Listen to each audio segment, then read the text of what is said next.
Think about one piece of advice that I wish I'd received as a new professional. I wish somebody had told me that a career in higher education isn't necessarily a straight, smooth path, and that serendipity can play a big part. I'm a planner who likes having all the details figured out before starting something, and that certainly didn't happen in my career. I didn't plan on going into assessment. It wasn't even a career option when I was in my master's program in the early 1990s. I also didn't plan on being a faculty member. Of course, I considered it while I was in my doctoral program, but I always envisioned myself being an administrator and figuring I'd teach a course as an adjunct instructor here and there.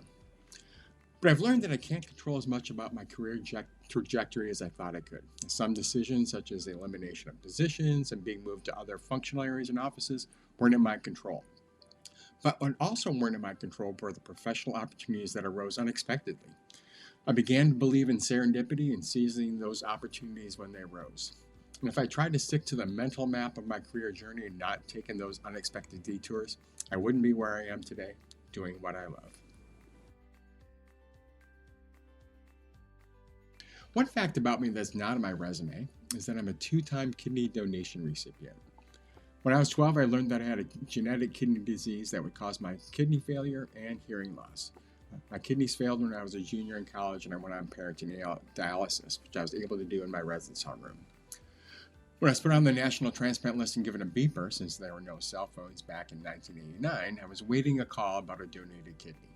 After being on dialysis for 2 years, I received a call about a kidney from someone who had just died in a car accident. I was really lucky to have that kidney work for 31 years because the average for a non-living donor kidney is just 7. A few years ago, my kidney function began to deteriorate, and I was placed on the national kidney waiting list again, hoping to avoid dialysis.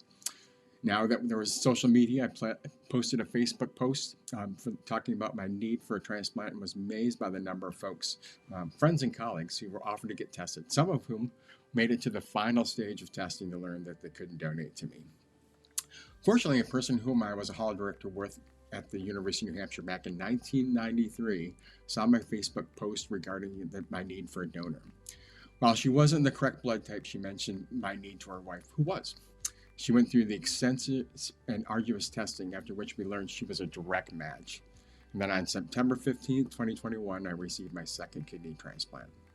It's amazing how generous folks can be and how they can have such a positive impact on people's lives.